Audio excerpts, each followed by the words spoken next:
जितना deeply study और research करना कॉम्प्लिकेटेड और टफ है, उससे कई गुना ज्यादा आसान और इंटरेस्टिंग साइकोलॉजिकल ट्रिक्स को अपनी डेली लाइफ में अप्लाई करना होता है। तो दोस्तों, इसीलिए आज हम आपके साथ ऐसे 14 साइकोलॉजिकल ट्रिक्स शेयर करने वाले हैं जिन्हें आप अपनी डेली लाइफ में आज ही से इजीली अप्लाई करके अपनी लाइफ को आसान बना सकते हो और जिन्हें जानने के बाद आप पहले जैसे नहीं रहोगे।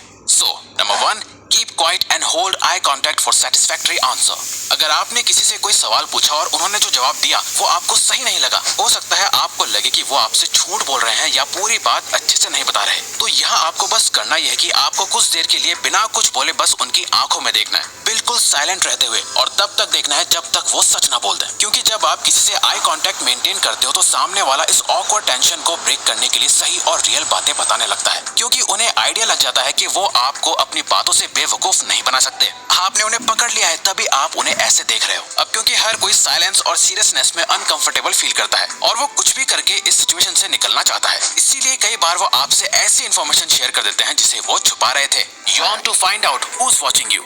ऐसा कितनी बार होता है कि जब हमें लगता है कि कोई हमें देख रहा है, कोई हमें घूर रहा है, पर हम पता नहीं लगा पाते कि आखिर वो कौन है, या फिर हमें शक भी हो जाता है कि कौन हमें घूर रहा है, लेकिन हमारे उसे देखने से पहले ही वो पर्सन अपना फेस घुमा लेता है या कहीं और इधर उधर देखने लग जाता है। जब भी आप कभी ऐसी सिचुएशन में फंसे जहाँ आप ये जानना चाहते हो कि कौन आपको देख रहा है, तो सिंपली बस यौन कर दो, यानी उबासी लो, और जो इंसान आपको देख रहा होगा वो भी यौन करने लगेगा, क्योंकि यौनिंग एक कंटेजियस एक्शन है जिसे हर इंसान किसी और को देख के अपने आप कॉपी करने लगता है। Give yourself fewer choices when you can't make a decision।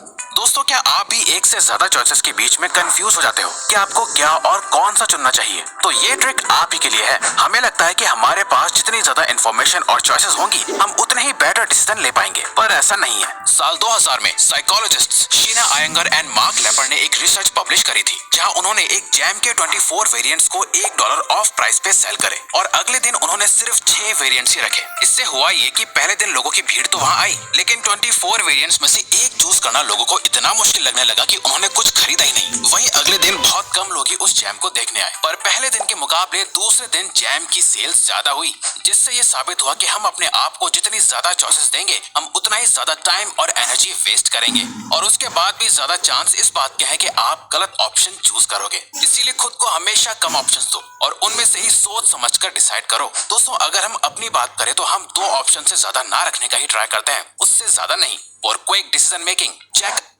आप class 6th, 7th, 8th, 9th, 10th, 11th या 12th में हो और IIT और नीट की प्रिपरेशन करना। आई कलर फॉर इंस्टेंट करिश्मा।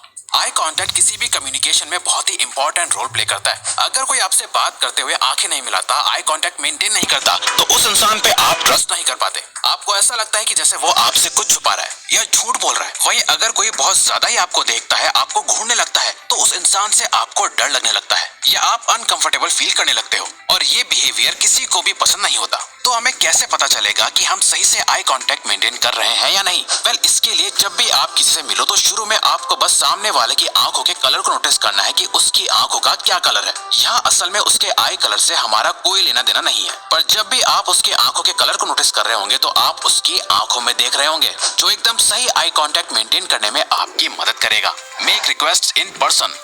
किसी से भी मैसेज करके या अपने बेड पे लेटे हुए एक कॉल करके किसी से फेवर मांगना या कोई रिक्वेस्ट करना बहुत आसान होता है, पर अगर आप सच में चाहते हो कि सामने वाला आपकी हेल्प करे तो बजाय उसे कॉल करके उससे कोई हेल्प मांगने के बेहतर यह है कि आप उनसे मिलके कोई हेल्प मांगो, अगर पॉसिबल हो तो, क्योंकि इससे उनके ना बोलने के चांसेस बहुत कम हो जाएंगे, क्योंकि वहाँ आप उसके सामने प्रेजेंट होते हो। और ये ट्रिक सामने वाले पर्सन को साइकोलॉजिकली और इमोशनली ट्रिक करती है, एक बॉन्ड या रिलेशन को मेंटेन करने के लिए, जो कि फोन कॉल पे नहीं होता।